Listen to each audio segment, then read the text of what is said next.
Bonjour, je m'appelle Guillaume Harral, je suis le directeur de la galerie Ferrero à Nice, donc depuis 2003, ça va faire 18 ans. Voilà, j'ai repris une galerie qui était connue, la galerie créée par Jean Ferrero dans les années 50. J'ai continué dans la voie de Jean Ferrero, c'est-à-dire une galerie centrée sur l'école de Nice, sur les nouveaux réalistes comme Christo, Niki de Saint-Phal, Raymond Ins, et également la jeune création locale, régionale. Quand je dis régionale, ça va jusqu'en Italie, à la frontière. J'ai des artistes italiens.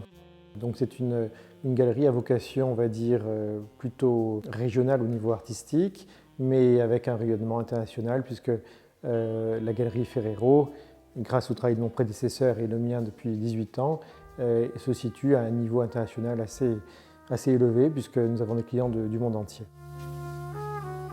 Ça s'est fait un peu sur un coup de tête de ma part, peut-être aussi de Jean Ferrero d'ailleurs. C'était en 2002. Il me dit j'aimerais bien vendre ma galerie, mais je ne trouve personne pour me la racheter. Et je lui dis banco, moi je vous la rachète, et on s'est tapé la main et ça s'est fait comme ça. Alors pourquoi en 2002? Parce que 2002, pour moi, c'était après 2001, puisque j'étais dans les tours le 11 septembre 2001 à New York et que je suis un rescapé du 11 septembre. Hasard de la vie, coïncidence, j'étais touriste à New York ce jour-là et je voulais voir la vue du haut des tours et j'étais à 8h45 dans la première tour lorsque le premier avion a percuté. Donc 2001, ça m'a fait un peu réfléchir sur le sens de la vie. Et puis quelques mois plus tard, 2002, rencontre avec Jean Ferrero qui lui cherche un repreneur. Là, j'ai changé de voie puisque j'étais auparavant dans le notariat. Je suis diplômé notaire, docteur en droit, enfin voilà, donc un parcours universitaire très juridique, très judiciaire. J'ai bifurqué parce que l'art, c'était ma passion depuis tout petit. J'ai un peu hésité avant d'être commissaire-priseur, mais bon, finalement, ça ne s'est pas fait. Et je suis très heureux, depuis 18 ans, de diriger cette galerie. Et j'ai respecté un contrat moral avec Jean Ferrero, puisque je lui ai dit que je voulais conserver son esprit, à la fois un esprit de galerie un peu bric-à-brac. On n'est pas du tout dans l'esprit white cube, parisien ou new-yorkais. Ici, il faut un peu chiner. Il y a des tableaux un peu partout par terre autour de moi. Il faut regarder derrière les tableaux. C'est un peu cet esprit-là que Jean Ferrero a créé, qui est un peu un esprit disons, marginal dans le monde de l'art. Disons que le standard aujourd'hui, c'est la galerie où chaque œuvre est très bien présentée avec son éclairage particulier. Ici, non, il y a beaucoup de choix, beaucoup de stocks, mais ce n'est pas toujours très bien présenté.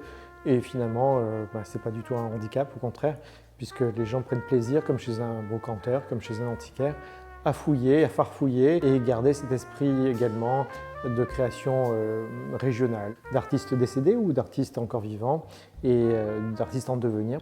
J'ai acheté bien sûr un fonds d'œuvres qui depuis a été vendu, puisque ça fait 18 ans. Je continue à acquérir. Alors si vous voulez, je suis une galerie qui achète beaucoup. La plupart des œuvres que j'ai sont de ma propriété. Pour ce qui est des jeunes artistes, c'est principalement du dépôt. Si j'ai choisi la galerie Ferrero, c'est qu'elle me convenait. Intellectuellement, artistiquement, je partage les mêmes goûts que M. Jean Ferrero. Donc de ce point de vue-là, on s'est bien trouvé. La nouvelle vague de Nice. Alors j'ai exposé des artistes qui aujourd'hui ne travaillent plus avec moi, mais qui j'ai pris plaisir à promouvoir. J'ai exposé Louis Dolé en exposition personnelle, j'ai exposé Gabriel Martinez, Virginie Broquet que vous avez aussi interviewé, Nicoli Pauline qui est voisin dans le Vieux-Nice avec moi maintenant, mais que j'ai exposé aussi. J'ai eu une politique de promotion de la nouvelle création niçoise, je pense assez importante. C'est un métier de passion, si on n'a pas la passion, je pense que c'est un métier un peu difficile, surtout en 2020 ou 2021, avec cette période un peu calme de Covid, un peu folle. Pour moi, c'est un plaisir d'être entouré de belles œuvres, de rencontrer des gens à qui je fais plaisir, parce que contrairement par exemple à un avocat ou un médecin, quand on vient me voir, c'est pour se faire plaisir. Tous les gens qui achètent chez moi ressortent contents. Donc je vends du plaisir, ça me fait plaisir de vendre du plaisir. Ces clients sont souvent réguliers. On va dire qu'à peu près 50% de ma clientèle sont des clients qui reviennent. Il y a une relation personnelle qui se crée entre les amateurs et le galeriste. Toutes les œuvres qui ont été vendues par la galerie Ferrero, en général, ne perdent pas de valeur, en gagnent. Donc il y a aussi ce côté investissement. Ça rassure la clientèle d'acheter à la galerie Ferrero parce que c'est une sorte de marque. Il y a beaucoup de galeries qui s'ouvrent et qui se ferment, qui disparaissent. et dont les artistes aussi disparaissent. Nous, on a quand je dis nous, c'est Jean Ferrero et moi, on est dans cet esprit d'œuvres de qualité, dans la durabilité, ce n'est pas des artistes éphémères. Dans la jeune création, actuellement, moi j'ai vraiment beaucoup d'intérêt pour un Italien qui s'appelle Guido Palmero, qui fait de la peinture sur verre et sur des verres de pare-brise de voiture, des verres de fenêtres. Donc c'est un peintre vraiment exceptionnel.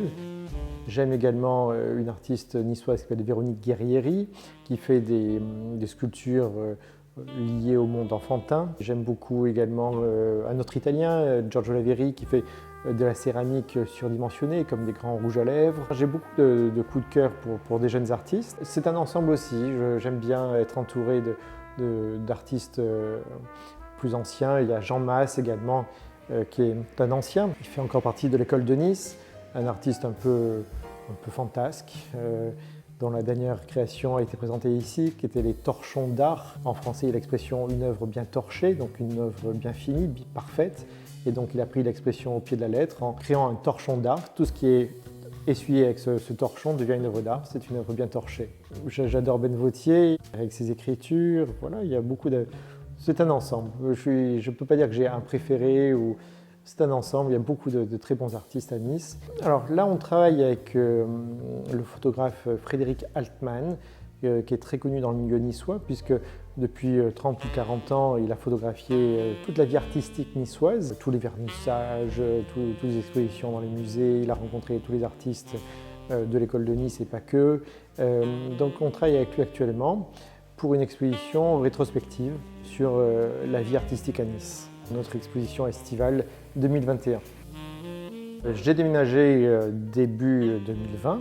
C'est un local qui est bien situé dans la rue droite où il y a déjà des ateliers d'artistes, des galeries. Il y a vraiment un poumon artistique ici dans le Vieux-Nice et on le ressent. La galerie est assez belle.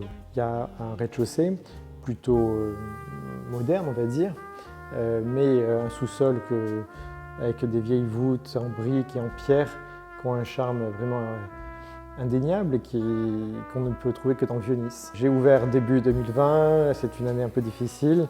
2021 commence mal aussi, mais globalement, moi je suis très satisfait d'être ici. J'ai des voisins très agréables. Voilà, on est dans un quartier très sympathique et je vous invite à faire un tour à la galerie.